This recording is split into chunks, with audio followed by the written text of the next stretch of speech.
అశ్వ సంవత్సరంలో కైలాస యాత్ర Sri Gayatri tours and travels 8977349696. 8-10 వయసు దాటిన గోరంట్ల బుచ్చయ్య గారి చేతితో మీరు ఓడిపోయారు, రాష్ట్రానికి మంత్రిగా చేశారు. మళ్ళీ ఏమైంది మళ్ళీ పవర్ అంతా గోరంట్ల బుచ్చయ్య గారి ముందర? ఈ ఎలక్షన్లో మనకున్న అనుమానాలు కానీ చూసినప్పుడు బుచ్చి చౌదరి గారి పై పోటీ కోసం వెళ్ళిపోయిన గారి బలం ఏంటిరా అంటే భాష, బాడీ లాంగ్వేజ్, ఆయన బలం అంతే, ఆయనకు నో క్యాడర్ అని అంటున్నారు అన్నమాట. మన క్యాడర్ అంతా జగన్ గారి క్యాడరే మన క్యాడర్, జగన్ గారి బలమే మన బలం. రాజమండ్రి జిల్లా అధ్యక్షుడిగా కేవలం మీ బలాన్ని నమ్ముకొని చేస్తున్నారు, కేవలం అంటే జక్కంపూడి సోదరుల బలంతోనే పనిచేయాలని చూస్తున్నారా? జక్కంపూడి రాజాకి నాకున్న ఇది ఏమిటంటే, వారి తండ్రి దగ్గర నేను ఈసారి పోటీ చేయను, నా కొడుకు నరేన్ని రాజమండ్రి ఎంపీగా బరిలోకి దింపుతాను అని అన్నారు.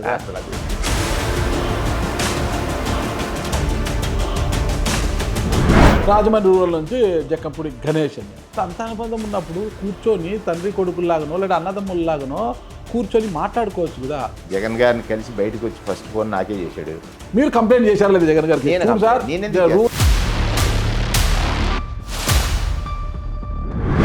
జక్కంపూడి గణేష్కి, రాజాకి, వేణుకి ఏ మాత్రము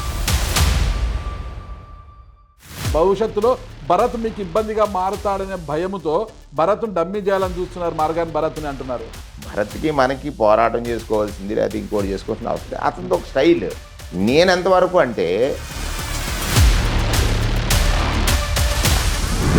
అసలు పిల్లి సుభాష్ చంద్రబోస్ గారు మిమ్మల్ని ఎందుకు టార్గెట్ చేశారు? నాకు ఎవరు టార్గెట్ కాదు, నేను ఎవరికి టార్గెట్ కాదు.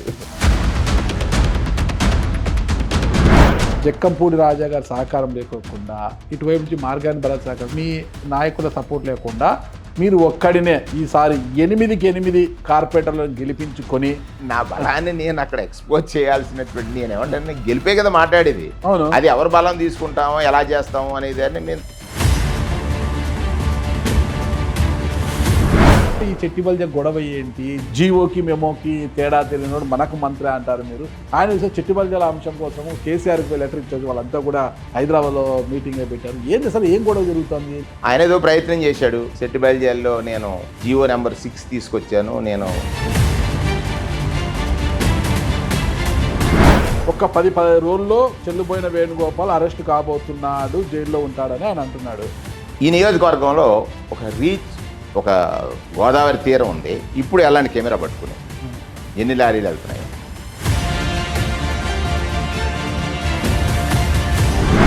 మీరేమో ఇక క్లీన్ చిట్ ఇచ్చింది సిబిఐ, జంతు కొవ్వు లేదు దాంట్లో అని అంటున్నారని మీరు. జంతు కొవ్వు పక్కన పెట్టండి, అది కల్తీ నెయ్యా కాదా అనేది వాళ్ళు. దీని మీద యుద్ధాలు చేసుకుంటున్నారు, దాడులు చేసుకుంటున్నారు. ఆయన ఏదో విధంగా జంతు కొవ్వు ఉందని చెప్పాలి. ఆయన మాట నిలుపుకోవాలనేటువంటి తపన ఎవరికి అపచారం చేస్తుంది?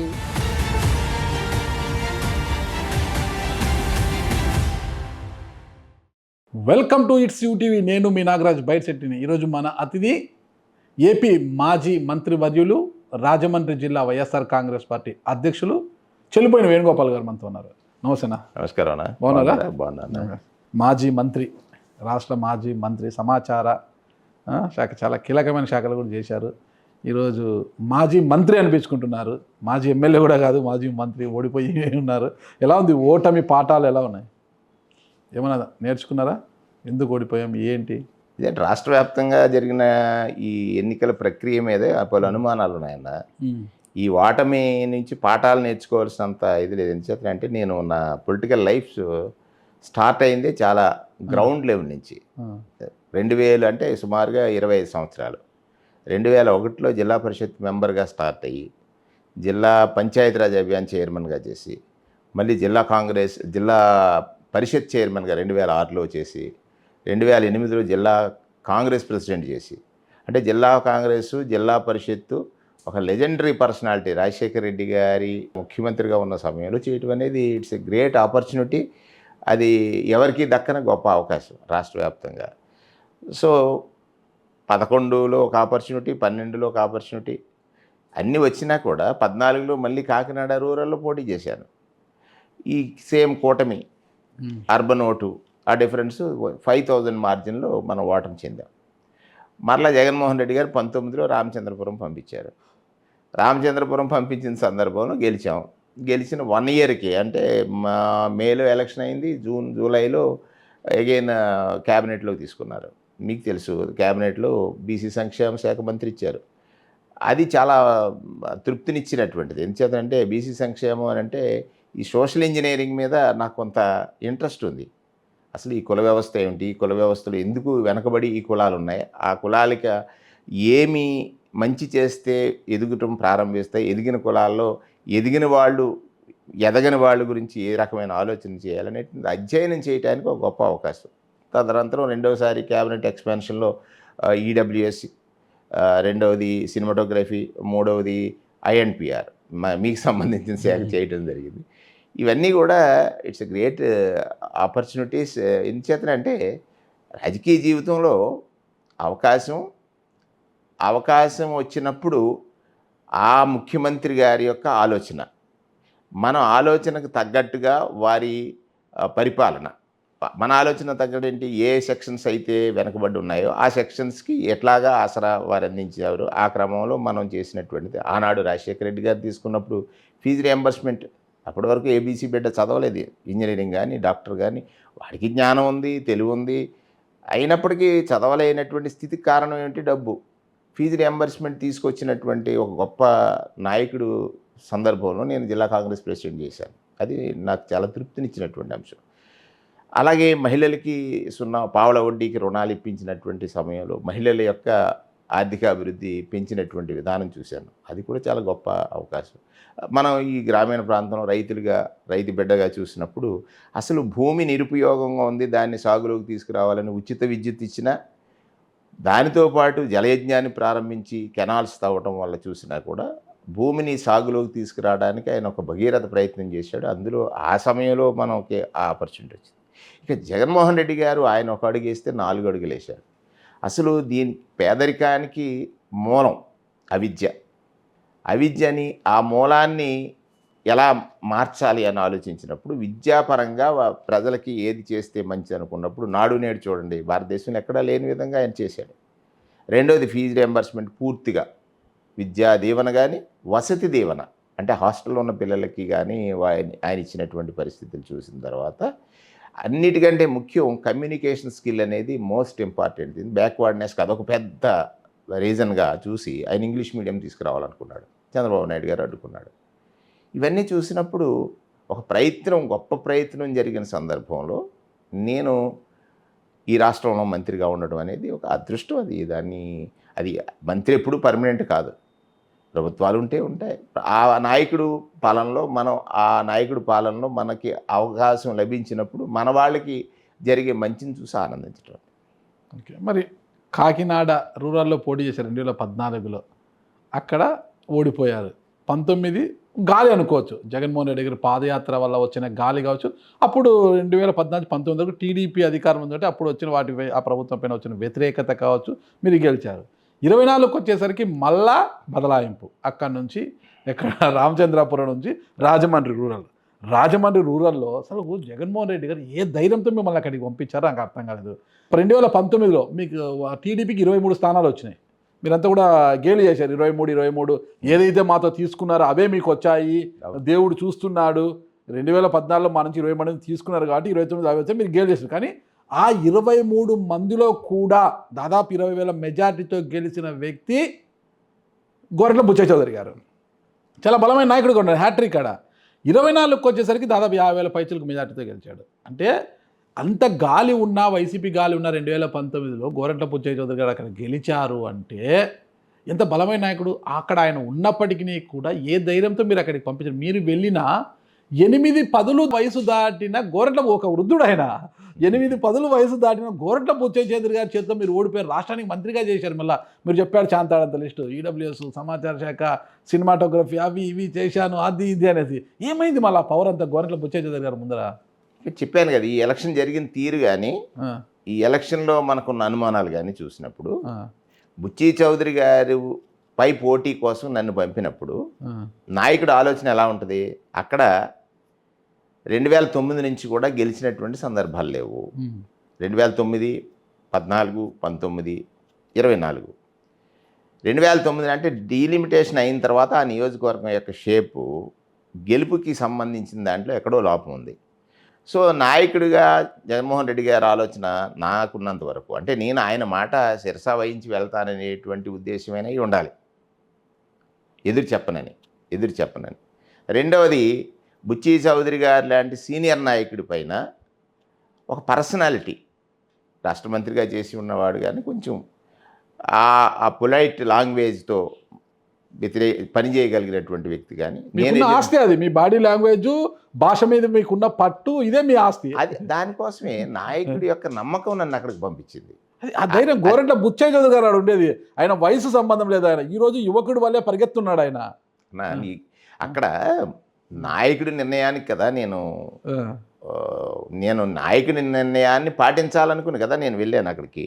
నాయకుడి నిర్ణయాన్ని పాటించాలనుకున్నప్పుడు ఎక్కడైనా ఇప్పుడు ప్రస్తుతం మీరు ఎలక్షన్ ట్రెండ్ చూసినట్లయితే నాయకుల నిర్ణయాలే గెలిపిస్తున్నాయి, ఓడిస్తున్నాయి. అంతేనంటారా? అంతే కదా. 2019లో జగన్మోహన్ రెడ్డి గారు తీసుకున్న నిర్ణయాలు గెలిపించాయి. ఇప్పుడు 24 వచ్చినప్పుడు తెలుగుదేశం పార్టీ వైఎస్ఆర్ కాంగ్రెస్ పార్టీ మీద చేసినటువంటి దుష్ప్రచారాన్ని తిప్పికొట్టడంలో ఎక్కడో వైఫల్యం ఉంది. సో ఈయన నిజం ప్రజలు నమ్ముతారనుకున్నారు, అబద్ధం చాలా గొప్పగా ఉంది. ఆయన 1 ఇస్తానంటే 4 ఇస్తానని చెప్పారు ఎవరు, చంద్రబాబు నాయుడు గారు. ఆయన 1 అంటే 4 అన్నాడు. ఏ ఒక్క కార్యక్రమాన్ని కూడా జగన్మోహన్ రెడ్డి గారు ప్రవేశపెట్టిన ఏ సంక్షేమాన్ని తీసివేయము ఆయన చెప్పారు, పవన్ కళ్యాణ్ గారు చెప్పారు. ఇప్పుడు జరుగుతుంది చూసిన తర్వాత అప్పుడు ప్రజలు నమ్మటంలో ప్రజలు తప్పులేదు కదా, ప్రజలు నమ్మారు, మోసపోయారు. నమ్మితేనే కదా మోసపోతారు. ఇంకా 3 ఏళ్ళ అధికారం ఉంది, చూద్దాం మోసపోయారా లేదా అనేది. ఇంకా ఉన్నాయి, కొంతవరకు చేస్తున్నారు, ఇంకా చేయాల్సి ఉంది, చేస్తున్నప్పుడే తొందరపాటు ఎందుకు మీకు? నేనేం తొందరపట్టలేదన్న. సంక్షేమం అనేది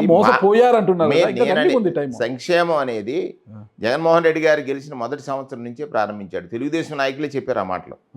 మొదటి సంవత్సరం నుంచి ప్రారంభించాడు. సంక్షేమం క్యాలెండర్ మాదిరిగా అమలు చేసిన నాయకుడు భారతదేశ చరిత్రలో జగన్మోహన్ రెడ్డి గారు ఒకరే. క్యాలెండర్ ఇచ్చి మనకేదో సంక్రాంతి, జనవరి, ఫిబ్రవరిలో అంతర్వేది తీర్థం అలా మేము రాసుకునేవాళ్ళం పూర్వం.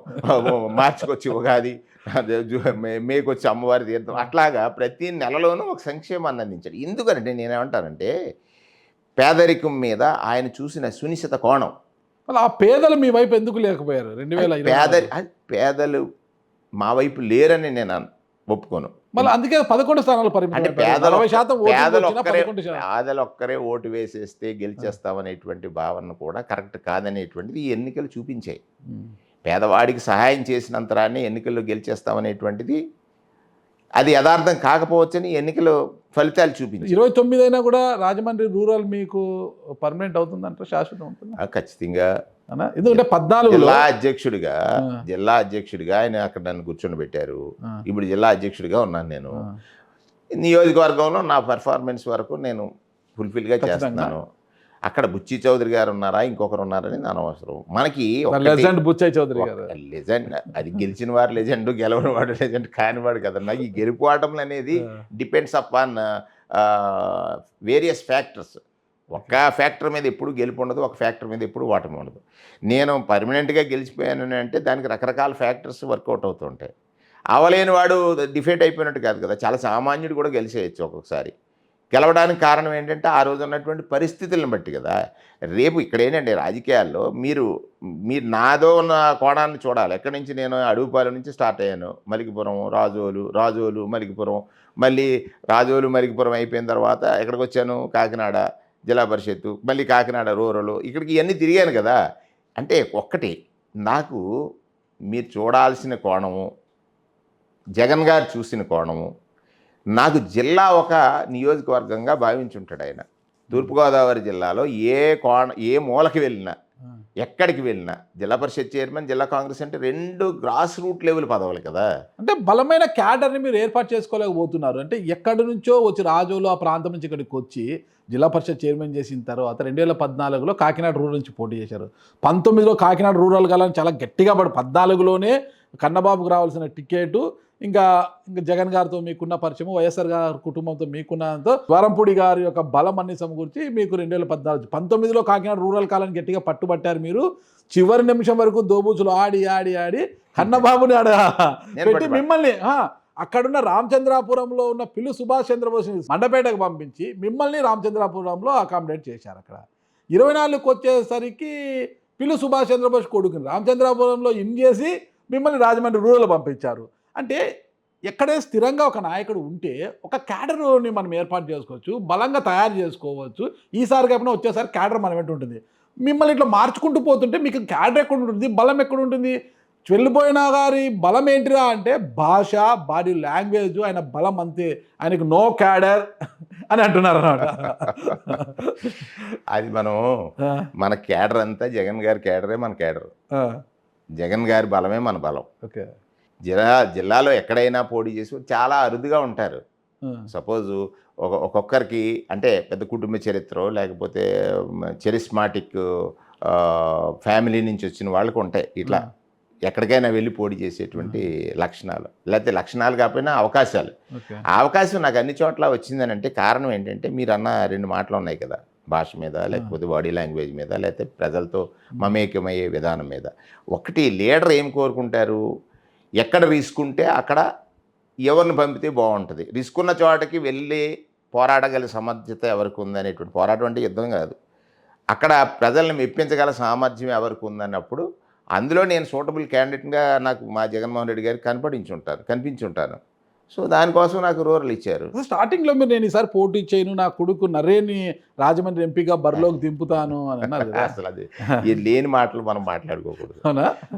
నేను నాకు ఇంకొక 3 టర్ములు బ్రహ్మాండ యాక్టివ్గా పోటీ చేయగలను. చేస్తారు, బ్రహ్మాండంగా చేయగలను. ఇంత యాక్టివ్గా ఉన్నారు కదా, రాజమండ్రి జిల్లా అధ్యక్షుడిగా కేవలం మీ బలాన్ని నమ్ముకొని చేస్తున్నారు, కేవలం అంటే జక్కంపూడి సోదరుల బలంతోనే పనిచేయాలని చూస్తున్నారా?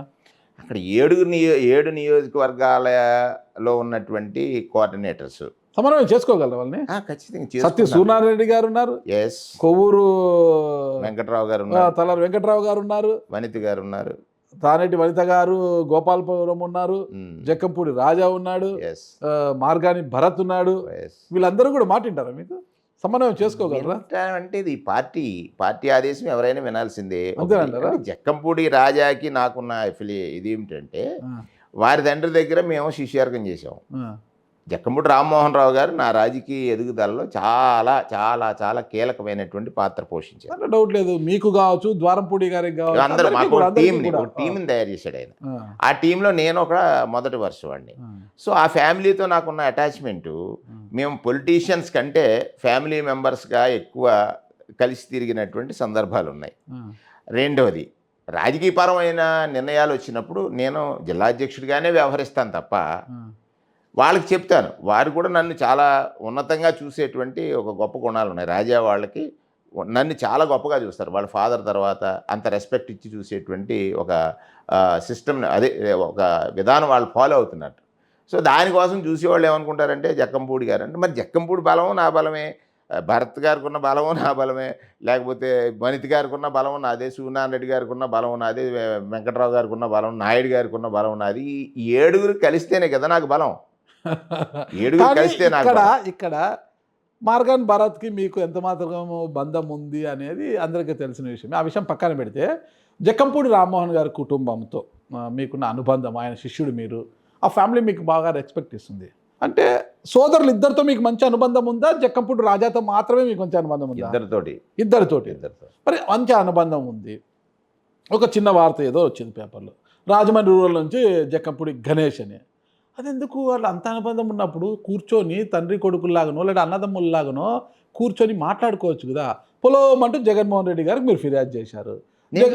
జగన్మోహన్ రెడ్డి గారు జక్కంపూడి గణేష్ని పిలిపించడము, అప్పుడు ఏదో భరత్ నేనే ఓడించానన్న వీడియోలు అవి బయట పెట్టడము, ఈ పేపర్లు వచ్చి ఏంది గణేష్ ఏమనుకుంటున్నాను, ఆయన క్లాస్ పీకేసి ఈ విషయంలో భరత్తో వెళ్ళి కూడా ఏదో సారీ చెప్పించారనేసి, మీ విషయంలో బాగా మందలించారనేసి, ఈ నేపథ్యంలో జక్కంపూడి గణేష్ చాలా సంతృప్తిగా ఉన్నాడు అనేది బయట జరుగుతున్న చర్చ. ఇదంతా కాదంటారా? మార్నింగ్ బ్రహ్మాండంగా మాట్లాడాడు, నిన్న మాట్లాడాడు, జగన్ గారిని కలిసి బయటకు వచ్చి ఫస్ట్ ఫోన్ నాకే చేశాడు. మీరు కంప్లైంట్ చేశారు లేదు జగన్ గారికి? రూరల్లో అది నేను కంప్లైంట్ చేయలేదు, ఎప్పుడు కంప్లైంట్ చేయను. అదే ఇక్కడ తీసుకోవాల్సింది ఏంటంటే, నేను జక్కంపూడి గణేష్ మీద ఎప్పుడు కంప్లైంట్ చేయలేదు. జగన్ గారి నిర్ణయం ఏదైతే దాన్ని అమలు చేయడానికి ఉన్నవాడిని నేను.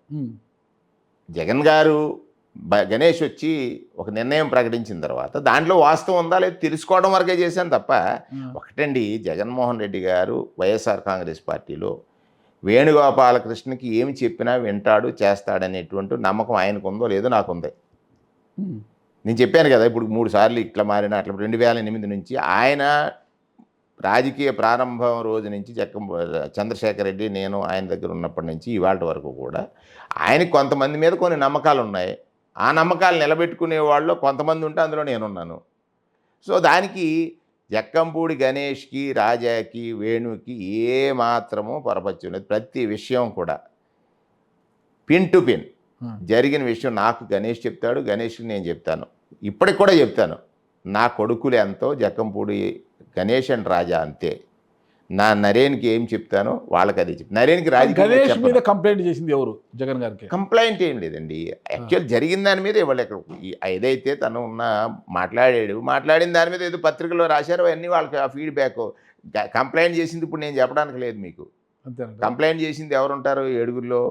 ఎక్కువ వాళ్ళకి ఎవరు, నేనెందుకు చెప్తాను అవన్నీ? కంప్లైంట్ చేసి వాళ్ళు కంప్లైంట్ చేస్తాను, నేను ఎందుకు కంప్లైంట్? భరత్ గారికి మీకు అంత ప్రోగ్రామ్ పెట్టినా భరత్ గారికి మీరు పెద్దగా సమాచారం ఇవ్వడం లేదు.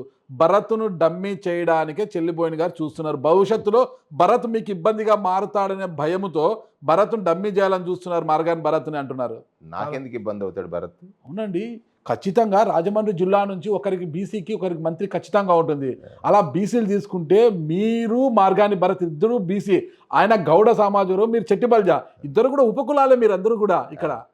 ఆ విధంగా వచ్చినప్పుడు ఉన్నత విద్యావంతుడు యువకుడు చాలా హుషారుగా పరిగెత్తుంటాడు. సరే, మీరు ఆ వయసు తీసుకుంటే మీకు ఏం తక్కువ కాదు, మీరు కూడా యువకుడిలాగే కనిపిస్తారు, ఉత్సాహంగా ఉంటారు, ఉరకలేస్తూనే ఉంటారు.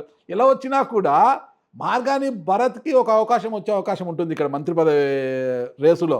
అంటే మీకు పోటీ అవుతాడు కదా భరత్. ఆడ ఓడిపోతే ఇంకా ఉండేది మీరే మంత్రి. మళ్ళా అది చాలా పొరపాటు అన్న. ఎంచేతంటే ఒకరు ఓటమి మనకి గెలిపోకూడదు. మేమందరూ కలిసి ఉన్నాం, గెలవాలి. లీడర్ నిర్ణయం అది. జగన్మోహన్ రెడ్డి గారి నిర్ణయం, ఆయన ఓడిపోతే నేను మంత్రి అవుతాను అనేటువంటి భావన ఏ రోజునే నాకు ఉండదు. నేనేమి నమ్ముతానంటే, నా విష్ణు పృథ్వీపతి విష్ణాంశం ఉందనుకోండి, వాడు బ్రహ్మాండమైన వెలుగుతాడు. నేను రోజు విష్ణు సహస్రనామ పారాయణం చేస్తాను. ఆయన ఏది ఇస్తే అది, అందులో ఆయన ఉండాలని అనుకుంటాను, అంతే తప్ప మంత్రి అవడానికి ఈనాడు వస్తే ఇదేమైనా కాంగ్రెస్ పార్టీ కాదు కదా, లేకపోతే నేషనల్ పార్టీ అయితే ఇది పోతే అది వస్తుంది, ఈ ఈక్వేషన్ ఆ ఈక్వేషన్. ఇక్కడ నిర్దిష్టమైనటువంటి అవగాహన నాయకుడికి ప్రతి వ్యక్తి మీద ఉంది. ఇక్కడ అన్నిటికంటే మీరు ప్రమాదకరమైనటువంటి ఒక మాట చెప్పారు. ఒకరిని ఓడించిన తర్వాత జగన్మోహన్ రెడ్డి గారు ప్రేమ పొందుదాం అనుకుంటాం అనేటువంటిది ఒక రకంగా అవివేకం అవుద్ది. అంటే పార్టీ కార్యక్రమాలకు భరత్కు పెద్దగా మీరు సమాచారం ఇవ్వట్లేదు. ఆయన కలుపుకొని పోవడంలో కాస్త కదా. నిన్న 3 రోజులు 4 రోజుల క్రితం వెళ్ళి శుభ్రంగా బ్రహ్మాండంగా పక్కన కూర్చొని మాట్లాడి వచ్చాను. కడుపులో కత్తులు లేవు అప్పుడు? కడుపులో కత్తులు లేవా? దీనికి అసలు భరత్కి మనకి ఒక్కటండి, భరత్కి మనకి పోరాటం చేసుకోవాల్సింది లేకపోతే ఇంకోటి చేసుకోవాల్సింది అవసరం. అతనిది ఒక స్టైల్. నేను ఎంతవరకు అంటే, నా ఫంక్షనింగ్ వరకు నేను జిల్లా ప్రెసిడెంట్గా తనతో ఎంత చెప్పాలి, ఎంత ఉండాలనేటువంటి. నేనేమంటానంటే, జక్కంపూడితో క్లోజ్నెస్కి వాళ్ళతో నాకున్నటువంటి ఎఫిలియేషన్ చాలా కాలం నుంచి ఉంది కదా. సో ఇతనితో కూడా అదే ఉంది.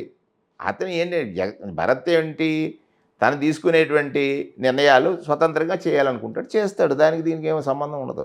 నేను ఎప్పుడు కూడా జిల్లా అధ్యక్ష పదవి ఒకరు వేలు పెట్టి చూపించేటట్టుగా చెయ్యను. ఖచ్చితంగా చేయను అసలు. ఇప్పుడు అదేవిధంగా జిల్లా అధ్యక్షుడుగానే రాజమండ్రి రూరల్లో గతంలో మీ పార్టీలోనే ఉండే నాయకుడు మళ్ళీ వైజాగ్ వెళ్ళిపోయాడు, నక్కా రాజబాబు ఉన్నాడు. ఇక్కడ ఉన్నాడా? అతనికి సొంత మనిషిగా చెప్పుకునే ఒక మహిళకు ఒక కీలకమైన బాధ్యతలు, మహిళా వింగ్లో కీలకమైన బాధ్యతలు ఇచ్చారు. ఆమె పైన ఇప్పటికే చాలా అలిగేషన్స్ ఉన్నాయి. ఆమెకు బాధ్యతలు ఇచ్చారు చెల్లిపోయిన గారు.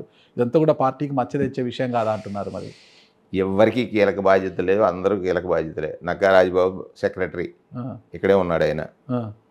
మహిళలు చాలా తక్కువ ఉంటారు మా దగ్గర. మాట్లాడించడానికి కొంత సెట్ ఉంటుంది. నాకు అందరూ సమానమే, అందరితోటి సమానంగానే ఉంటాయి. ఇప్పుడే నేను జస్ట్ మీటింగ్ చేసి వచ్చాను ఇప్పుడు నీ ఇంటర్వ్యూ కోసం. అందరూ ఉన్నారు అక్కడ. మరి ఇంత కలుపుకొని పోతున్నారు, అందరితో సఖ్యతగా ఉన్నారు కదా. మంత్రిగా ఉన్నప్పుడు చాలా నిజాయితీగానే మీరు పనిచేశారని ఒప్పుకుంటారా? 100%.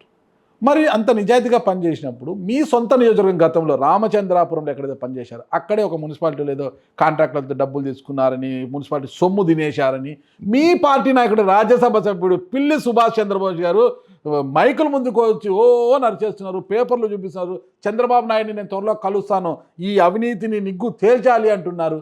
ఆ విషయం చేయాల్సింది వాసంశెట్టి సుభాష్, మంత్రి సుభాష్ చేయాల్సిన పని మీ పార్టీ నాయకుడే మీ గురించి అవాకులు పేల్చున్నాడు, చంద్రబాబు నాయుడిని కలుస్తానంటున్నాడు. మరి ఏంటి అసలుకి సమాధానం అందులోనే ఉంది కదా. ఇప్పుడు నేను ఎందుకు చెప్పాలి? ఆయన ఏదైతే చేశారో దానికి సమాధానం ఆయనకి దొరికేసిన తర్వాత ఇంకా నా మీద ఏం ఎలిగేషన్ ఉంది? ఏం దొరికింది ఆయనకు?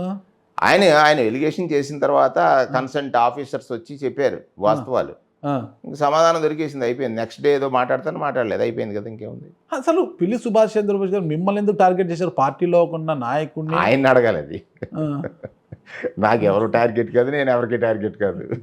జిల్లా అధ్యక్షుడిగా పూర్తి స్థాయిలో బాగా స్ట్రాంగ్ అయిపోయారా? స్ట్రాంగ్ అంటే దీనికి ఒక రాజకీయాల్లో ఏ రోజు కూడా పోటీ చేసే ముందు రోజు వరకు కూడా ఎవరు స్ట్రాంగ్ కాదు. ఆ రోజు మనకున్న ఫ్యాక్టర్స్ని బట్టి మన గెలుపు ఓటములు ఉంటాయి. ఆ ముందు రోజు ఏదో ఒక అనుకోని ఇన్సిడెంట్ జరుగుతుంది, ఓడిపోవచ్చు. అవతలోడికి అనుకోని ఇన్సిడెంట్ జరుగుతుంది, గెలిచేయచ్చు. కరెక్ట్ చెప్పారు. అది రాజమండ్రి రూరల్లో జిల్లా అధ్యక్షుడిగా పక్కన పెడితే రాజమండ్రి రూరల్లో ఇప్పుడు మీ పరిస్థితి ఏంటి? బాగా పుంజుకుంటున్నారు. ఎస్, రాజమండ్రి రూరల్లో బేసికల్గా అక్కడ కాన్స్టిట్యున్సీలో ఉన్నటువంటి క్యాస్ట్ ఫ్యాక్టర్స్ కానీ, ప్రీవియస్ పార్టీ మా పార్టీలో ఉన్నటువంటి బలాలు బలహీనతలు, అవతల పార్టీలో ఉన్న బలాలు బలహీనతలు, ఇవన్నీ బేరీ చేసుకుని అవి మనం మైక్ ముందు మాట్లాడుకునేవి కాదు, టీవీలో చెప్పేవి కాదు. నా వ్యూహాలు నాకు ఉంటాయి. గోరంట్ల బుచ్చయ్య చౌదరి గారు హవా తగ్గించి చెక్ పెట్టగలరా? హవా తగ్గించాల్సింది ఏంటి? ఆయనకంటే హవా పెంచుకోవడానికి మనం ప్రయత్నించాలి తప్ప. ఆయన తగ్గిస్తేనే కదా మీకు పెరిగేకి. ఆయన తగ్గాల్సిన పనే ఉంది. ఆయనకంటే ఇంకొక అడుగు బాగా పనిచేస్తున్నాడు అనిపించుకుంటే సరిపోద్ది కదా. సరే అనిపించుకో, అది మీరు తగ్గడం అనుకోవచ్చు, అని నేను అనుకోను. ఒకరిని తగ్గించి మనం ఎదగక్కర్లా, మన ఎదుగుదల మనదే. మనం ఎదగడం. ఆయన తగ్గితేనే మీరు ఎదుగుతారు. త్వరలో కార్పొరేషన్ ఎన్నికలు రాబోతున్నాయి కదా. రాజమండ్రి కార్పొరేషన్ మీ ప్రభుత్వంలో ఎన్నికలు కూడా నిర్వహించలేదు. ఇంతవరకు అయింది రాజమండ్రి కార్పొరేషన్లో వైఎస్ఆర్ కాంగ్రెస్ పార్టీ ఆవిర్భావం తర్వాత జెండా ఎగరేలో మీ పార్టీ ఇంతవరకు అయింది కూడా. ఈసారైనా కూడా జిల్లా అధ్యక్షుడిగా, రాజమండ్రి జిల్లా అధ్యక్షుడిగా రాజమండ్రి మేయర్ పీఠాన్ని దక్కించుకోగలను అని గట్టిగా చెప్పగలుగుతారా? ఖచ్చితంగా అధ్యక్షుడిగా రాజమండ్రి మేయర్ పీఠం దక్కించుకోవడానికి కావాల్సిన వ్యూహాలన్నీ కూడా నాకున్న ఈ 25 సంవత్సరాల అనుభవాన్ని క్రోడీకరించి నాయకత్వంతో ఎప్పటికప్పుడు సమాచారాన్ని అందించి నాయకత్వానికి సమగ్రమైనటువంటి నివేదికలు ఇచ్చి ఏ వ్యక్తులు అక్కడ గెలుస్తారు, గెలవడానికి ఉన్న అవకాశాలు పూర్తిగా వివరించి నాయకత్వాన్ని ఒప్పించడమే మన గెలుపు అంటే. ఒప్పించి సరైన అభ్యర్థులకు మనం కనుక సీట్లు ఇచ్చినట్లయితే ఖచ్చితంగా గెలుస్తారు. ఆ విధంగా మీరు పని కూడా చేయలేదు, అందరినీ సమీకరించుకొని సమన్వయం చేసుకొని పని చేయాలి కదా. నాగరాజన్న, చెప్పాను కదా, ఈ జిల్లాలో 2 కీలక పదవులు చేసిన వాడిగా ఇప్పుడు ముందే కోయలు కూయటం అనేది అనవసరం. మనం ఏం చేస్తున్నాం అనేది ఆ ప్రత్యర్థికి మనం ఎందుకు చెప్తాం? అంతే అంటారా? అంతే కదా. వారి వ్యూహాలకి ప్రతి వ్యూహం ఎట్లా రచించాలి? మీరేం చేయొద్దండి, ఒక్క చెప్తాను, ఛాలెంజ్గా స్వీకరిస్తారని చూద్దాం. రాజమండ్రి రూరల్ పరిధిలో మీకు 7 డివిజన్లు ఉన్నాయి. 8 డివిజన్లు. జక్కంపూడి రాజా గారి సహకారం లేకోకుండా, ఇటువైపు నుంచి మార్గాని భరత్ సహకారం, మిగతా మీ నాయకుల సపోర్ట్ లేకుండా మీరు ఒక్కడినే ఈసారి 8 కార్పొరేటర్లను గెలిపించుకొని వైఎస్ఆర్ కాంగ్రెస్ పార్టీ నా అధినాయత జగన్మోహన్ రెడ్డికి గిఫ్ట్గా ఇవ్వగలను అని గట్టిగా చెప్పగలుగుతారా? ఈ ప్రశ్నలో ఒక నాగరాజు గారు తెలివితేటలు ఉన్నాయి. చెప్పండి. ఇప్పుడు ఒకరి సహకారం తీసుకోకుండా ఎన్నికలు ఎలా వదులుతాం ఎవరైనాని? మీ నియోజకవర్గమే కదా. నా నియోజకవర్గమైనా ఇంకొక నియోజకవర్గమైనా ఎవరు జక్కంపూడి రాజా, ఎవరు మార్గాని భరత్? మీ ప్రశ్న మీ బలము, అది మీ బలాన్ని నిరూపించుకోవడానికి. అంటే రాజమండ్రి రూరల్లో మీ బలం పెరిగింది అని నిరూపించుకోవడానికి. నా బలాన్ని నేను అక్కడ ఎక్స్పోజ్ చేయాల్సినటువంటి, నేను ఏమంటే గెలిపే కదా మాట్లాడేది.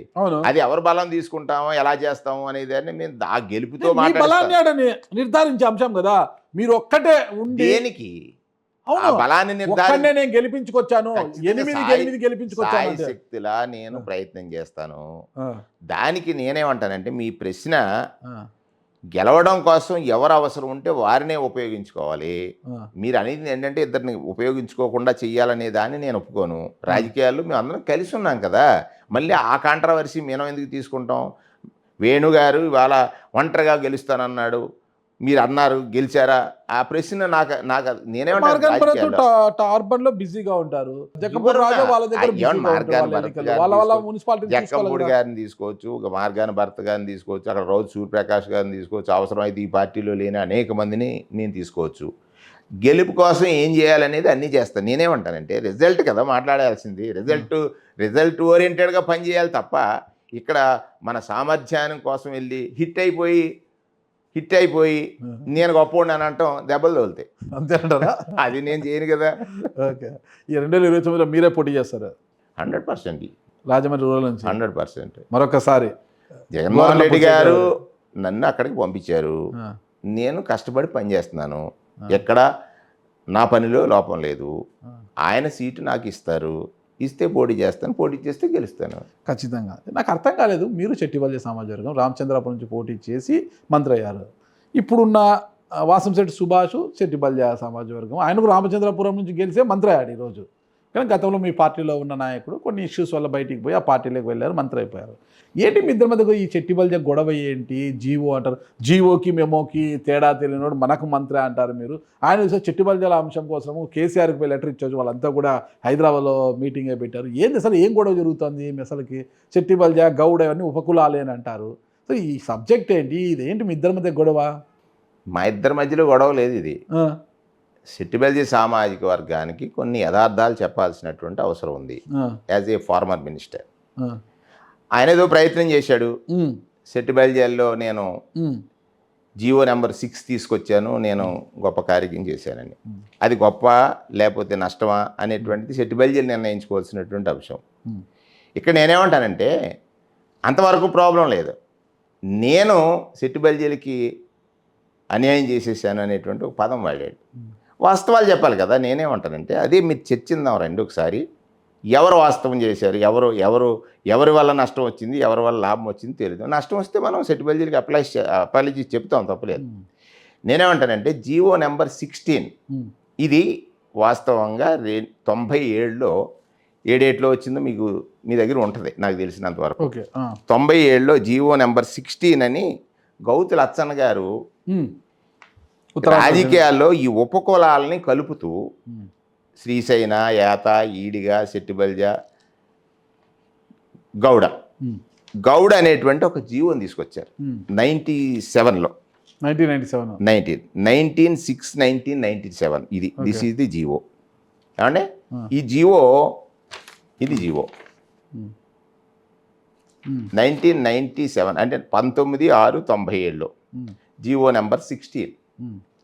ఇందులో గౌడ్, సెట్టిబల్జ, ఈడిగ, శ్రీసేన అంటే ఎక్కడైతే గీత ఉపకులాలు ఉన్నాయో ఆ ఉపకులాలన్నీ కూడా ఉంటే లచ్చన్న గారు చేసిన పోరాటం ఏంటి?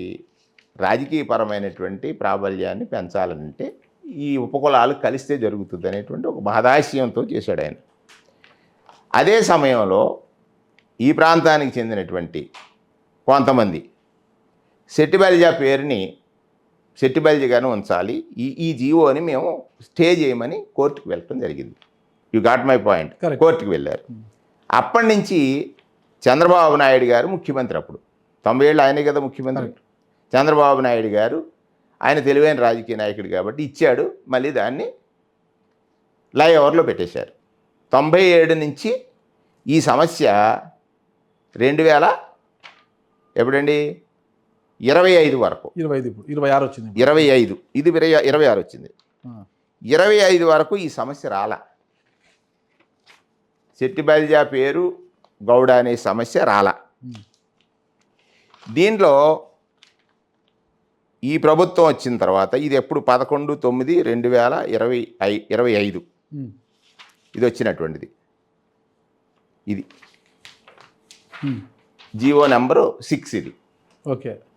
ఈ జీవో నెంబర్ 6కి ముందు కాస్ట్ మాస్టర్ ఏదైతే అప్లోడేషన్ చేశారో ఆ సందర్భంలో గౌడ ముందు పెట్టి ఈ సబ్ క్యాస్ట్లుగా వీటిని ఓకే. పరిగణించారు. మాకున్న ఇది ఏంటంటే ఈ 6 రాకముందు ఈ మంత్రి గారు హైదరాబాద్లో ప్రైమ్ 9 టీవీకి ఒక ఇంటర్వ్యూ ఇచ్చారు జూన్ మాసంలో ఇంటర్వ్యూ ఇచ్చినప్పుడు ఆయన ఏం చెప్పారు, జీవో నెంబర్ 16 అనేది మా హక్కు, ఖచ్చితంగా జీవో నెంబర్ 16 అమలు గౌతులచ్చన్న గారు ఇచ్చినది, గౌతులచ్చన్న గారు తెచ్చినటువంటి జీవో నెంబర్ 16 మా హక్కు కాబట్టి అమలు చేయాలి. సో ఎందుకు అమలు చేయాలని ఆయన చెప్పారు, హైదరాబాద్ వెళ్ళినప్పుడు హైదరాబాద్లో కేసీఆర్ గారు ప్రభుత్వం వచ్చినప్పుడు 27 కులాలు బీసీ స్టేటస్ నుంచి తొలగించబడ్డాయి. 27 కులాలు. ఎందుకని, వాళ్ళు నీళ్లు నియామకాలు అనేటువంటి ఒక నినాదంతో వెళ్ళినప్పుడు వాళ్ళు బీసీ స్టేటస్ నుంచి తొలగించారు. అది ఎప్పుడు జరిగింది, 2014లో జరిగింది. 14లో ప్రభుత్వం వచ్చిన కొత్తలో కేసీఆర్ గారు దాన్ని తొలగించినటువంటి ఇవన్నీ అవే సందర్భం. ఈయన హైదరాబాద్ వెళ్ళినప్పుడు అక్కడ ఉన్నటువంటి హైదరాబాద్ సెట్టిబెల్లి సంఘీయులందరూ మాకు ఈ సమస్య ఉంది అన్నప్పుడు ఈ జీవో నెంబర్ 16ని అమలు చేస్తే మనకి ఇది సమస్య పోద్ది అనేటువంటి మాట చెప్పారేమో అని ఇక్కడికి వచ్చిన తర్వాత ఈయన జూలై 23 ఐ థింక్ అప్పటి వరకు ఈ సమస్య రాలే. జూలై 23, 2025 అప్పటి వరకు ఈ సమస్య రాలే. సెట్టిబెల్లి చేయకముందు గౌడ అని చేర్చి వచ్చింది. అంటే జీవో నెంబర్ 16 అమలు అవుతుంది అనేటువంటి ఒక భావన వచ్చిన తర్వాత మరలా అమలాపురంలోనే సెట్టిబెల్లిలో ఒక తిరుగుబాటు వచ్చింది. దీన్ని మేము యాక్సెప్ట్ చేయము. అప్పుడు వైఎస్ఆర్ కాంగ్రెస్ వాళ్ళు ఉండాలి, యాక్సెప్ట్ చేయము. అది ఎప్పటి నుంచో ఉంది, అది ఇప్పుడు అమలు అవ్వలేదు కూడా. మేము అమలు అవ్వడానికి వీలు లేదనేటువంటిది చెప్పారు. ఈయన ఒకరోజు ఏమన్నారంటే ఇది టెక్నికల్ ఇష్యూ తొందరగా అయిపోద్దని చెప్పారు. ఇదిగో 2015 అండి, 11/3/2015లో హైదరాబాద్లో ఈ సెట్టిబెల్లి కులాన్ని బీసీ స్టేటస్ నుంచి తీసేశారు. ఓసీలో కలపడం కాదు, ఇది బీసీ స్టేటస్ ఇవ్వలే. ఇది ఇది ఇది ఇది ఈ జీవో అయిపోయిన తర్వాత ఈయన చెప్పింది ఏమిటి, ముందేమో టెక్నికల్ ఇష్యూ అన్నారు. నేను అబ్జర్వ్ చేశాను, ఇదేం టెక్నికల్ ఇష్యూ అంటున్నారు, అది అయిపోద్దులే అని నాకు కూడా ఎవరో ఫోన్ చేశారు, టెక్నికల్ ఇష్యూ వచ్చి ఉంటుందిలే అయిపోద్దులే అని నేను కూడా చెప్పాను. రెండోసారి ఈయన ఏం చేశారంటే టెక్నికల్ ఇష్యూ అన్న తర్వాత నేను సోషల్ వెల్ఫేర్ మినిస్టర్తో మాట్లాడాను, అయిపోద్దని ఒకసారి ఒక స్టేట్మెంట్ వచ్చింది ఈనాడు పేపర్లో. ఇదేంటి సోషల్ వెల్ఫేర్ మినిస్టర్ కాదు కదా, దీనికి బీసీ వెల్ఫేర్ మంత్రి కదా అని నేను అనుకుంటాను. సర్లే ఏదో ఇప్పుడు భాషలో చిన్న చిన్న ఇది ఉన్నా మనం పెద్ద పట్టించుకోక్కర్లేదు అని. ఈ జీవో 16 వచ్చిన తర్వాత అయిపోయింది. జీవో 16 వచ్చిన తర్వాత వీరేం చేశారంటే వేణుగోపాలకృష్ణ ఒక మెమో వచ్చింది. మెమో అనేది ఎవరు జారీ చేస్తారు, ఆఫీసర్లే కదా. జీవో అనేది మినిస్టర్ జారీ చేస్తారు, ప్రభుత్వం నుంచి వచ్చేది. ప్రభుత్వంలో భాగం మంత్రి అంతే. నేను జీవో నెంబర్ 25 అని ఒక జీవోని తీసుకొచ్చాను. ఆ రోజు మీరు కూడా నాతో మాట్లాడారు. రాయలసీమ జిల్లాల్లో ఉన్నటువంటి సెట్టిబెల్లిని ఎక్స్క్లూడ్ చేస్తూ, అంతే కదా, ఎక్స్క్లూడ్ చేస్తూ గ్రేటర్ రాయలసీమలో ఎవరైతే సెట్టిబెల్లిగా ఉన్నారో వాళ్ళకి బీసీలు కాదు, వాళ్ళకి ఓసీ స్టేటస్ ఉంది. ఏరియా రిస్ట్రిక్షన్స్ వల్ల వీళ్ళందరూ ఇబ్బంది పడుతున్నారు కాబట్టి ఆ ఏరియా రిస్ట్రిక్షన్స్ని తొలగిస్తూ మొత్తం అన్ని జిల్లాల్లోనూ సెట్టిబెల్లిగా సర్టిఫికెట్లు పొందొచ్చు అనేటువంటిది ఒక జీవో ఇచ్చారు, జీవో నెంబర్ 25. ఇది మరి ఆయనకి ఎవరు గైడ్ చేశారో మరి లేకపోతే ఇంకెవరైనా చెప్పారో తెలియదు. వేణుగోపాలకృష్ణ జీవో మెమో ఇచ్చారు కాబట్టి ఇప్పుడు అమలు చేశారన్నారు. నాగరాజు గారు ఇక్కడ చెప్పాలి, మా ప్రభుత్వం మేము ఫిబ్రవరి 23/2/23 ఇచ్చింది. ఇది ఎప్పుడు వచ్చింది సమస్య, 23/2/23 ఇచ్చింది. 24 వెళ్ళిపోయింది, 25 వెళ్ళిపోయింది. 2 years 6 months తర్వాత కదా ఈ ఇష్యూ వచ్చింది. గత ప్రభుత్వం మెమోని 2 years ఆఫ్టర్ 2.5 years తర్వాత ఈ ప్రభుత్వం అమలు చేస్తా క్వశ్చన్ అది. అంటే మీరు రాజకీయ లబ్ధి పొందాలని వేణుగోపాలకృష్ణ మీద ఒక అభాండం వేయాలన్నప్పుడు ఇవన్నీ మళ్ళీ నేనే స్టడీ చేసి తీశాను. అంటే ఈ 30వ తారీఖు జూన్ వరకు జూలై వరకు అసలు దీని మీద ఎక్కడా కూడా సమస్య లేదు. ఈ మెమోని చూపించి సెట్టిబల్జీ సామాజిక వర్గం దగ్గర ఆయన ఇది ఒక ప్రగతి సాధించినట్టు, సెట్టిబల్జీ సామాజిక వర్గంలో నా మీద ఏదో ఒక అభాండం వేసేటట్టు అతనికి ఒక ప్రాక్టీస్ ఉంది. దానికి చాలామంది ఉన్నారు, మనం పేర్లు చెప్పక్కల ఒక ప్రయత్నం చేశారు. ఆ సందర్భంలో నేను ఒకటి అడిగాను, మీరు రండి, మనం కొంతమంది మేధావులు ఉంటారు లేదా విద్యావంతులు ఉంటారు, వాళ్ళందరూ కూర్చోబెడదాం, ఏ జీవో ఎప్పుడు వచ్చింది, ఏమేమో ఎప్పుడు వచ్చింది, ఎప్పుడు అమలు జరుగుతుంది అనేటువంటి చెప్పాం. అక్కడ నాకు ఒక రోజేమో ఛాలెంజ్ చేశారు, నేను వస్తానని. నేను రమ్మని అడిగాను, అబ్బాయి నాకు ఖాళీ లేదన్నారు. అంటే ఇక అర్థమైపోయింది కదా నాకు, జీవోకి మెమోకి ఈ డిఫరెన్స్ని ఐడెంటిఫై చేయలేదు. జీవో వేరు, మెమో వేరు. జీవో కూడా 97 నుంచి మొన్న 25 వరకు అమలు కాని జీవో కదా అది. కరెక్ట్, అమలు కాని జీవో అది. జీవోనే స్టే చేసేస్తే మెమోని ఎందుకని అమలు చేస్తారు? ఇది బేసిక్ క్వశ్చన్ ఆఫ్ ఇది ఎనీ పొలిటీషియన్, అంతే కదా, బేసిక్ క్వశ్చనే కదా. జీవో అమలు అవ్వలేదు, బేస్డ్ ఆన్ జీవో ఒక మెమో ఇస్తే ఆ మెమో కూడా అమలు అవ్వలేదు, మెమో కూడా అమలు అవ్వలేదు. ఎందుకు అమలు అవ్వడానికి? అది అవ్వలేదు. రెండోది, హైదరాబాద్లో ఎప్పుడైతే మీరు ఆ స్టేట్మెంట్ ఇచ్చారో ఆ స్టేట్మెంట్ బేస్ చేసి ఏమైనా చేశారేమో అనేటువంటి ఒక అనుమానం నాకు ఉంది. సో అది జరగలేదు. జరగనప్పుడు నా మీద నింద వేసేస్తే దాన్ని నిందను కడుక్కోవాల్సిన అవసరం నాకు ఉంది కదా. నింద గురించి ఏదైతే మీరు ప్రచారం చేశారో దాని గురించి చెప్పాల్సినటువంటి అవసరం నాకు ఉందనేటువంటి దాని మీద నేను చెప్పాను. ఇది డేట్ చూడండి, 1/8/2022. వైఎస్ జగన్మోహన్ రెడ్డి గారు కేసీఆర్ గారికి ఒక ఉత్తరం రాశారు. ఈ రాష్ట్రంలో ఉన్న 27 మీరు ఏదైతే జాబితా నుంచి బీసీ జాబితా నుంచి తొలగించినటువంటి కులాలు ఉన్నాయో వాటిని బీసీల్లో విత్ హ్యుమానిటేరియన్ గ్రౌండ్స్, అంటే వాళ్ళు ఇక్కడ బీసీలుగా ఉన్నారు, అక్కడగా బీసీలుగా ఉండాలి. ఎందుకు ఇది చేసామంటే అదే సమయంలో 300 కాపులు మన రాష్ట్రంలో లేరు.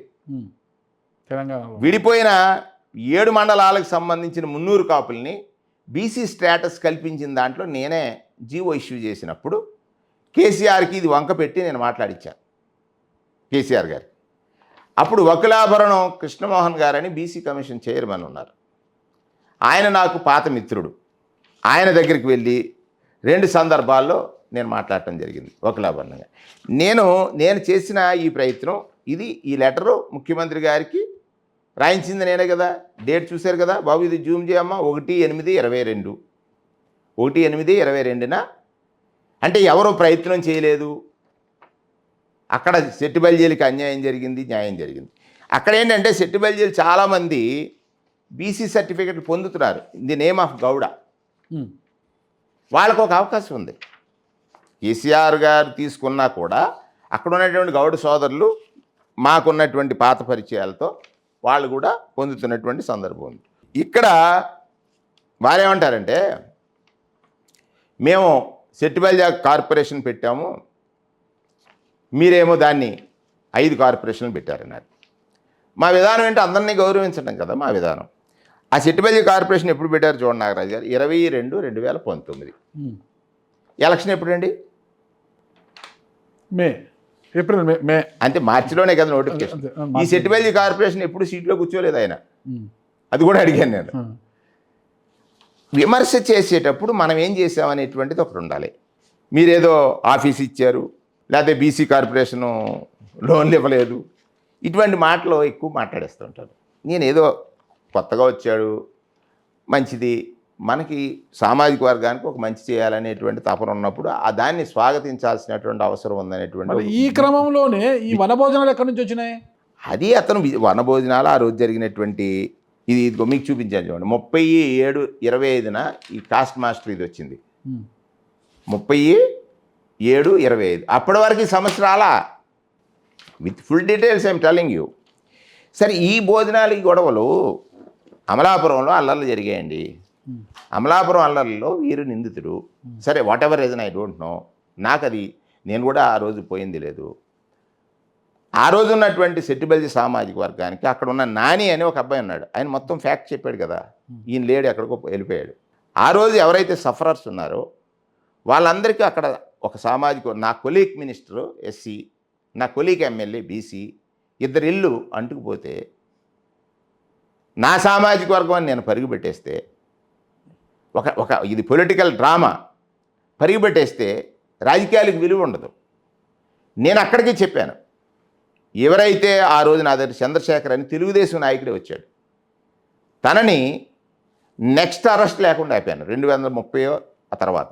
ఇందులో ఎంతసేపు ఏంటంటే సెట్టిబల్జీలు ఒక్కళ్ళే కాదు కదా, కాపులు సెట్టిబల్జీలు. ఒకసారి మీరు ఆ క్రైమ్ లిస్ట్ తీసుకుంటే ఈక్వల్గా ఉంటారు నెంబరు ఆ కేసుల్లో. కాపులు సెట్టిబల్జీలు ఈక్వల్గా ఉంటారు.